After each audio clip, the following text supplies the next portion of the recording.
Hello കൂട്ടുകാരെ, ഈ പുഴയും കടന്ന സീരിയലിൽ ഇന്ന് നിവിനും മുറപ്പെണ്ണും തമ്മിലുള്ള വിവാഹം മുടങ്ങുകയാണ്. എപ്പിസോഡിലേക്ക് കടക്കുന്നതിന് മുമ്പ് നിങ്ങൾ ഈ ചാനൽ ആദ്യമായിട്ടാണ് കാണുന്നതെങ്കിൽ സബ്സ്ക്രൈബ് ചെയ്യാൻ മറക്കല്ലേ. വീഡിയോ ഇഷ്ടപ്പെട്ട ലൈക്കും ചെയ്യുക.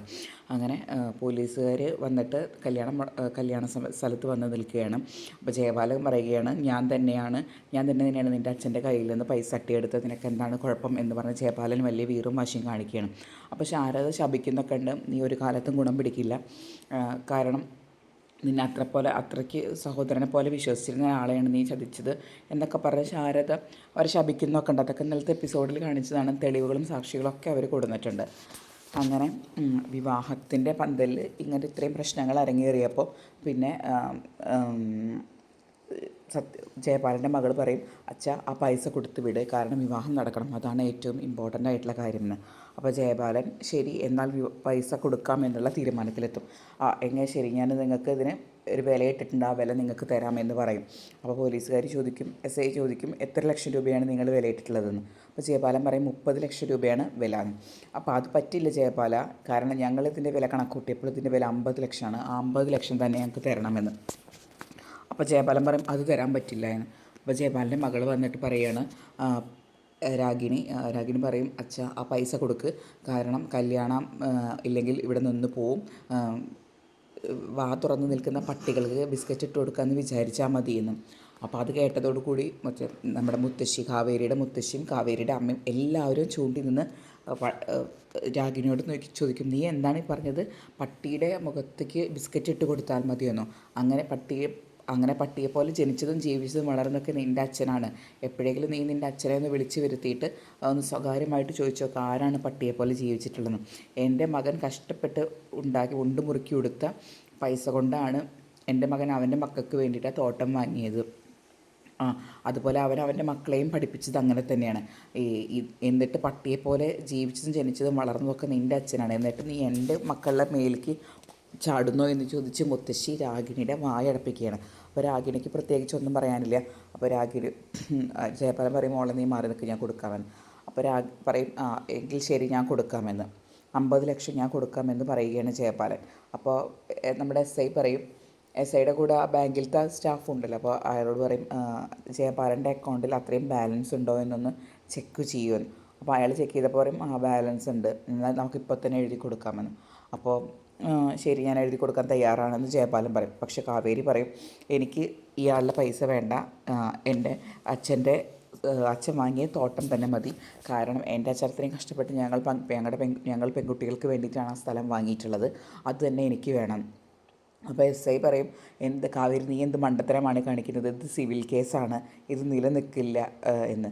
അപ്പോൾ അവൾ പറയും, കാവേരി പറയും, എൻ്റെ അച്ഛൻ്റെ ജീവന് ഒരു ശകലം പോലും വിലയില്ലേ, അതുകൊണ്ട് എനിക്ക് ഇയാൾ ഒരു ദിവസം ഒന്ന് ജയിലിൽ കിടക്കുന്നത് കാണണം മാഡം എന്ന് പറയുകയാണ്. അപ്പോൾ മാഡം പറഞ്ഞ് മനസ്സിലാക്കുകയാണ് കാവേരിയെ, നീ എന്തൊക്കെ വാശി പിടിച്ചിട്ടും കാര്യമില്ല കാവേരി, ഇത് സിവിൽ കേസാണ്, ഇത് ഒരിക്കലും നിലനിൽക്കില്ല, കാരണം ഇയാൾ പുഷ്പം പോലെ ഇറങ്ങി വരും. ഇപ്പോൾ നിനക്ക് അതല്ലല്ലോ ആവശ്യം, പൈസയെങ്കിൽ പൈസ അത് വാങ്ങിക്ക്, നാളെയാണ് ചെങ്കിൽ, അതായത് കേസിൻ്റെ പിന്നാലെ നടക്കുകയാണെങ്കിൽ പൈസയും കിട്ടില്ല, സ്ഥലവും കിട്ടില്ല, അതുകൊണ്ട് നീ പൈസ വാങ്ങിച്ചെടുക്കുക എന്ന് പറയുകയാണ്. അപ്പോൾ ഗംഗയും വന്ന് പറയുന്നത് അങ്ങനെ തന്നെയാണ്, മോളെ നീ അത് പറഞ്ഞനുസരിക്കുക, ഇപ്പോൾ നമുക്ക് നിളമോളുടെ കാര്യമാണല്ലോ നോക്കേണ്ടത്, അതിനാണല്ലോ ഇമ്പോർട്ടൻറ്റ്, വാശി ഒന്നും കാണിക്കേണ്ട സമയമല്ലത്, അച്ഛൻ കഷ്ടപ്പെട്ടുണ്ടാക്കിയത് നിളമോൾക്ക് ഉപകരിക്കണം എന്ന് പറഞ്ഞ് പൈസ വാങ്ങാൻ പറയുകയാണ് കാവേരിയുടെ അടുത്ത്. അപ്പോൾ എന്നാൽ ശരി ആയിക്കോട്ടെ എന്ന് പറഞ്ഞ് കാവേരി മനസ്സോടെ ആ ചെക്ക് വാങ്ങാൻ തയ്യാറാക്കുകയാണ്. അങ്ങനെ ആ ചെക്ക് അപ്പോൾ തന്നെ ജയപാലൻ എഴുതി കൊടുക്കും. അങ്ങനെ അത് വാങ്ങിയിട്ട് പോകാൻ നേരത്ത്, കാവേരി ഇറങ്ങാൻ നേരത്ത് കാവേരിയോട് ജയപാലൻ പറയുകയാണ്, നീ ഇത് കുറിച്ച് വെച്ചോ, നിനക്കുള്ളത് വരാനിരിക്കുന്നേ ഉള്ളൂ. അപ്പോൾ കാവേരി പറയാണ്, ഞങ്ങളിനി പുതിയ സ്ഥലത്ത് പുതിയ ആൾക്കാരും പുതിയ കളികളും, അവിടേക്കും നീ നിൻ്റെ ഈ കളി കൊണ്ട് വന്നു കഴിഞ്ഞാൽ കളി പഠിപ്പിച്ചിട്ടേ കാവേരി അവിടെ നിന്ന് നിന്നെ വിടൂ എന്ന് പറഞ്ഞ് കാവേരി അവിടെ നിന്ന് സമാധാനത്തിൽ ഇറങ്ങിപ്പോവുകയാണ്. അപ്പോൾ കാവേരി അവിടെ നിന്ന് ഇറങ്ങിപ്പോകുമ്പോൾ നിവിനെ കാണിക്കുന്നുണ്ട്. നിവിന് പൈസ കിട്ടിയില്ല, അത് കാവേരിക്ക് അർഹമായ പൈസ കിട്ടിയതിൽ സന്തോഷം ഉണ്ടെങ്കിൽ നിവിൻ്റെ മനസ്സാകെ ഉലഞ്ഞിട്ടാണ് നിൽക്കുന്നത്. അങ്ങനെ കാവേരി ഇറങ്ങിപ്പോകുമ്പോൾ കാവേരി വീട്ടുകാർ ഇറങ്ങിപ്പോയി കാറിൽ കയറുകയാണ്. അപ്പോൾ യമുന ഇങ്ങനെ നിവിൻ്റെ കാര്യം ആലോചിച്ചിട്ട് വിഷമിക്കുകയാണ്. അതായത് നിവിൻ ഒരുമിച്ച് ഇവർ നടന്നതും നിവിനെ ഇവിടെ രക്ഷപ്പെടുത്താൻ ശ്രമിച്ചതും കോളേജിൽ കൊണ്ടാക്കിയതൊക്കെ ആലോചിച്ച് യമുനയ്ക്ക് വളരെ വിഷമം വരികയാണ്. അങ്ങനെ യമുനോട് പറയും കാവേരി, നീ എന്താ ഇവിടെ നിൽക്കുന്നത്, വന്ന് വണ്ടി കയറുമെന്ന് പറഞ്ഞ് യമുനയെ വിളിച്ച് കാവേരി വണ്ടി കയറ്റി അവർ വണ്ടിയിൽ കയറി പോവാണ്. അങ്ങനെ ഇതേ സമയം കല്യാണപ്പന്തലിലെ ജയപാലൻ്റെ ഭാര്യ വന്ന് ചോദിക്കും, ജയപാലനാണെങ്കിൽ ആ കാര്യശ്യം പിടിച്ചിട്ടാണ് നിൽക്കുന്നത്. അപ്പോൾ ജയപാലൻ്റെ ഭാര്യ വന്ന് ചോദിക്കും, ജയപാലട്ട വിവാഹക്കാര്യം ഇനി എങ്ങനെയാണ്? അപ്പോൾ ജയപാലൻ ദേഷ്യപ്പെട്ടിട്ട് ചോദിക്കും, വിവാഹക്കാര്യം ഇനി എങ്ങനെയാണെന്നോ, നീ എന്താ അങ്ങനെ പറയുന്നത്, വിവാഹം നടക്കും എന്ന് പറഞ്ഞിട്ട് രാജി അവനെ മണ്ഡപത്തിൽ കയറ്റ് എന്ന് പറഞ്ഞ് രാജിയോട് ആക്രോശിക്കുകയാണ് ജയപാലൻ. അപ്പോൾ നിവിൻ്റെ അമ്മോട് വന്ന് ചോദിക്കും, അമ്മേ ഞാൻ ഈ വിവാഹം കഴിക്കണം എന്നാണോ അമ്മ പറയുന്നത്? കാരണം അത്രയ്ക്കധികം ഞാൻ മാനം കെട്ടു. അമ്മ വിചാരിച്ചത് എന്തായിരുന്നു, ഞാൻ കാവേരി വിവാഹം കഴിക്കുമെന്ന് വിചാരിച്ചിട്ടല്ലേ അമ്മയും അച്ഛനും തിരക്ക് പിടിച്ച് ഈ വിവാഹത്തിന് നിർബന്ധം പിടിച്ചത്. ഇപ്പോൾ അവൾ പുഷ്പവാടിയിൽ നിന്ന് പോയി, പുഷ്പവാടിയുടെ ചുരം ഇറങ്ങിയിട്ട് വേറെ ഏതോ നാട്ടിലോട്ട് പോയി. അപ്പോൾ ഇനിയും ഞാൻ ഈ വിവാഹം കഴിക്കണം എന്ന് തന്നെയാണോ നിങ്ങൾ പറയുന്നത് എന്ന് ചോദിക്കണം. എന്നിട്ട് നിവിൻ അച്ഛൻ്റെ അടുത്ത് പോയിട്ട് ചോദിക്കും, അച്ഛനും ഈ വിവാഹം കഴിക്കണമെന്ന് തന്നെയാണ് പറയുന്നതെങ്കിൽ ഞാൻ കഴിക്കാം എന്ന്. അപ്പോൾ ജയപാലൻ ചൂടായിട്ട് പറയേണ്ട രാജിയുടെ അടുത്തല്ല നിവിൻ്റെ അടുത്ത്, നീ പോയി കല്യാണപ്പന്തലിൽ ഇരിക്കുക, പോയി കല്യാണം കഴിക്കുക എന്ന് പറഞ്ഞ് പറയുകയാണ്. അപ്പോൾ രാജി വന്നിട്ട് പറയും, ജയപാലേട്ട അങ്ങനെ പറയാൻ പാടില്ല, ഞങ്ങൾക്ക് ഇനി കല്യാണത്തെക്കുറിച്ച് ഒന്നുകൂടി ചിന്തിക്കണം. കാരണം ഇത് ഒരു പെണ്ണിൻ്റെ കഴുത്തിൽ താലി കെട്ടുന്ന സമയമെന്ന് പറഞ്ഞു കഴിഞ്ഞാൽ പ്രാർത്ഥനകളും അനുഗ്രഹങ്ങളും വേണ്ട സമയമാണ്. പക്ഷെ ആ നേരം ഇവിടെ ഉണ്ടായത് എന്താണ്, ശാപവാക്കുകൾ. അതായത് ജയപാലേട്ടൻ കാരണം താലി നഷ്ടപ്പെട്ട ഒരു സ്ത്രീയുടെ ശാപവാക്കുകൾ. ആ ശാപവാക്യം കേട്ടുകൊണ്ട് ഇനി നിങ്ങളുടെ മകൾ വിവാഹം കഴിക്കണമെന്നാണോ പറയുന്നത് എന്ന്. അപ്പോൾ അത് കേട്ടപ്പോൾ ജയപാലൻ ചോദിക്കും, രാജി നീ എന്താ ഇങ്ങനെ മനസ്സ് മാറി സംസാരിക്കുന്നത്? നിങ്ങൾ വിചാരിക്കുന്നത് എന്താ വെച്ചാൽ ഒരു 50 ലക്ഷം രൂപ ആ കാവേരിക്ക് കൊടുത്തപ്പോൾ എൻ്റെ സ്വത്ത് മുഴുവൻ തീരുമെന്നാണോ നിങ്ങൾ വിചാരിച്ചത്?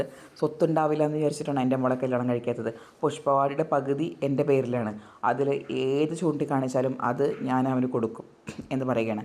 അപ്പോൾ സത്യവാൻ വന്നിട്ട് പറയും, നിർത്തടോ, താൻ എന്താ വിചാരിച്ച് ആർക്ക് വേണം തന്നെ സ്ത്രീധനം? അതോ എനിക്കതൊന്നും ആവശ്യമില്ല. എൻ്റെ ബന്ധുക്കളെല്ലാം എന്നെ കളിയാക്കുകയാണ്. ഞാൻ ഒരു രൂപ പോലും ആരെയും പറ്റിച്ചിട്ടും ഉണ്ടാക്കിയിട്ടില്ല. എന്നിട്ട് ഞാൻ ക്ഷണിച്ച ബന്ധുക്കൾ വന്നത് എൻ്റെ മകൻ്റെ കല്യാണത്തിനാണ്. എന്നിട്ട് എൻ്റെ മകൻ്റെ കല്യാണത്തിന് വന്നിട്ട് ആൾക്കാർ എൻ്റെ മുഖത്ത് കാർക്കിച്ച് തുപ്പിയില്ല എന്നേ ഉള്ളൂ.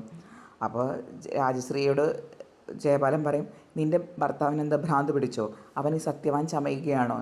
അപ്പോൾ രാജശ്രീ പറയും, എൻ്റെ ഭർത്താവ് സത്യവാൻ തന്നെയാണ്, അദ്ദേഹം ആരെയും പറ്റിച്ചിട്ടില്ല, ആരെയും വഞ്ചിച്ചിട്ടില്ല, കഷ്ടപ്പെട്ടുണ്ടാക്കിയത് തന്നെയാണ് ഞങ്ങൾ ഈ പൈസയൊക്കെ എന്ന്. അങ്ങനെ ഞങ്ങൾക്ക് ഈ കല്യാണത്തിന് താല്പര്യമില്ല എന്ന് പറയുകയാണ് രാജശ്രീയും സത്യവാനും നിവിനും. അപ്പോൾ അത് കേട്ടതോടുകൂടി നമ്മുടെ രാഗിണിക്കാകെ അവളുടെ മനസ്സാകെ തകരും. കാരണം അവൾ ഇത്രയും കാലം വെയിറ്റ് ചെയ്തത് നിവിനെ വിവാഹം കഴിക്കാനാണല്ലോ. അവൾ പോയിട്ട് നിവിൻ്റെ ഷർട്ടിന് കുത്തിപ്പിടിച്ചിട്ട് ചോദിക്കും, നീ എന്നെ വിവാഹം കഴിക്കില്ലേ? എന്താണ് ഇത്രയും കാലം ഞാൻ നിനക്ക് വേണ്ടി വെയിറ്റ് ചെയ്തത് തമാശയാണെന്നാണോ നീ വിചാരിക്കുന്നത്? നീ എന്നെ ഉപേക്ഷിച്ച് പോവുകയാണോ എന്നൊക്കെ ചോദിച്ച് രാഗിണി നിവിൻ്റെ ഷർട്ടിൻ്റെ കോളർന്ന് പിടിക്കുമ്പോൾ രാഗിണിയെ തട്ടി മാറ്റുകയാണ് നിവിൻ. പിന്നെ ഇനി കാണിക്കുന്നത് കല്യാണം മുടങ്ങിയിട്ട്, പിറ്റേ ദിവസം കാണിക്കുന്നത് കല്യാണം മുടങ്ങിയിട്ട് ഇരിക്കുന്ന രാഗിണി ജയപാലനെതിരെ തിരിയുകയാണ്, നിങ്ങൾ കാരണമാണ് എൻ്റെ ജീവിതം നശിച്ചത് എന്ന് പറഞ്ഞിട്ട്. ഇത്രയുമാണ് ഇന്നത്തെയും നാളത്തെ എപ്പിസോഡ്. കൂടുതൽ നേരത്തെ വിവരമറിയാൻ ചാനൽ സബ്സ്ക്രൈബ് ചെയ്യുക.